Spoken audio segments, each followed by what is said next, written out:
જય શ્રી કૃષ્ણ મિત્રો, આપ સૌ મિત્રોનું મારી ચેનલમાં હાર્દિક સ્વાગત છે. મિત્રો, વર્ષા ઋતુનો પ્રારંભ થઈ ગયો છે. વર્ષા ઋતુની સાથે સાથે જ આપણા હિન્દુ શાસ્ત્રના વિવિધ તહેવારોની શૃંખલા પણ ચાલુ થઈ જશે. મિત્રો, અષાઢ મહિનાની સાથે સાથે આપણા તહેવારો એક પછી એક ચાલુ થઈ જશે. પહેલાં મોળાકાત આવશે, પછી જયા પાર્વતી, પછી ધીરે ધીરે બધા તહેવારો તરફ આપણે આગળ વધતા જઈશું. મિત્રો, અષાઢ મહિનામાં શુક્લ પક્ષમાં આવતી એકાદશી વિશેની વાત આજની વિડીયોમાં આપણે કરવા જઈ રહ્યા છીએ. તો ચાલો આજની વિડીયો સાંભળશું. મિત્રો, અષાઢ શુક્લ પક્ષમાં આવતી એકાદશીને દેવપોઢી એકાદશી કે દેવશયની એકાદશી પણ કહેવામાં આવે છે. આ વર્ષે આ દેવપોઢી એકાદશી 25 જુલાઈના રોજ ઉજવવામાં આવશે. એવી માન્યતા છે કે આ દેવપોઢી એકાદશીના દિવસે ભગવાન વિષ્ણુ ક્ષીરસાગરમાં શેષનાગની શૈયા પર 4 મહિના માટે યોગ નિંદ્રામાં જતા રહે છે. આ 4 મહિનાને ચાતુર્માસ તરીકે ઓળખવામાં આવે છે. ચાતુર્માસ એટલે 4 મહિના. આ દેવપોઢી એકાદશીના દિવસથી ભગવાન વિષ્ણુના વિશ્રામકાળની શરૂઆત થાય છે. આ 4 મહિના દરમિયાન કોઈ માંગલિક પ્રસંગો જેમ કે લગ્ન, ગ્રહ પ્રવેશ, મુંડન વગેરે કરવામાં આવતા નથી. એનું કારણ એ છે કે આ 4 મહિના દરમિયાન ભગવાન યોગ નિંદ્રામાં હોવાથી શુભ કાર્યોમાં આશીર્વાદ દેવા માટે ઉપસ્થિત રહી શકતા નથી. ભગવાનના આશીર્વાદ પ્રાપ્ત ન થવાથી માંગલિક કાર્યમાં સફળતા મળતી નથી એવું માનવામાં આવે છે. આ 4 મહિના દરમિયાન જપ, તપ, ભજન, કીર્તન, ધાર્મિક અનુષ્ઠાન, દાન, હવન વગેરે કરવાનું વિશેષ મહત્ત્વ રહેલું છે અને ભગવાનના ભજન કીર્તન વગેરે કરવાથી વિશેષ પુણ્યની પ્રાપ્તિ થાય છે.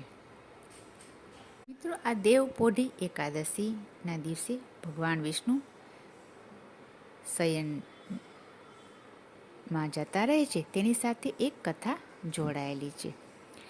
પૌરાણિક કથાઓ અનુસાર ભગવાન વિષ્ણુના 4 મહિનાના શયનનો સંબંધ રાજા બલિ સાથે છે. એવી માન્યતા છે કે જ્યારે ભગવાન વિષ્ણુએ વામન અવતાર ધારણ કર્યો ત્યારે રાજા બલિ પાસેથી 3 પગલાં જમીન માંગી હતી.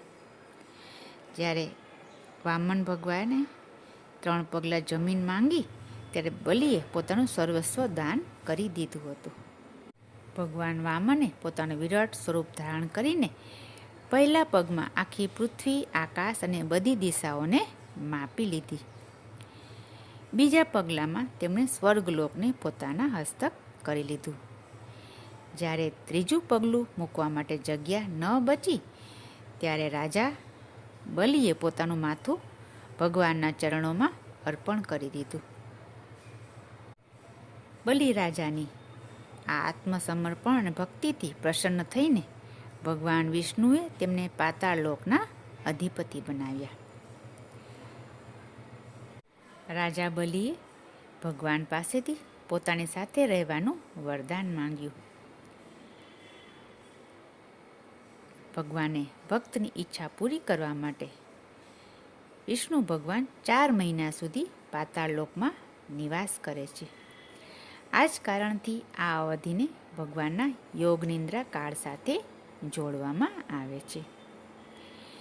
એવું પણ માનવામાં આવે છે કે આ સમયગાળા દરમિયાન સમગ્ર સૃષ્ટિના સંચાલનની જવાબદારી ભગવાન મહાદેવ સંભાળે છે. તો મિત્રો, હવે તમને સમજાઈ ગયું હશે કે અષાઢ મહિનાના શુક્લ પક્ષમાં આવતી એકાદશીને દેવપોઢી એકાદશી કેમ કહેવામાં આવે છે અને શું કારણથી આ સમયગાળા દરમિયાન માંગલિક પ્રસંગો કરવામાં આવતા નથી. ત્યાર પછી દેવઉઠી એકાદશી પર ફરી માંગલિક પ્રસંગો શરૂ થઈ જાય છે. આશા રાખું છું આપને જાણકારી સારી લાગી હશે. વિડીયો સારી લાગી હોય તો લાઈક કરશો અને સગા સંબંધી ગ્રુપમાં વિડીયોને શેર કરશો. જો આપે હજી સુધી ચેનલને સબસ્ક્રાઈબ ન કરી હોય તો કૃપયા કરી લેશો. હવે તો તહેવારોની મોસમ ચાલુ થઈ રહી છે, જેથી આપને વિવિધ વ્રતની કથા, વાર્તા, ભજન, કીર્તન, આરતી વગેરે સાંભળવા આપને મળતા રહેશે. ફરી મળીશું બીજી વિડીયોમાં. ત્યાં સુધી જય શ્રી કૃષ્ણ.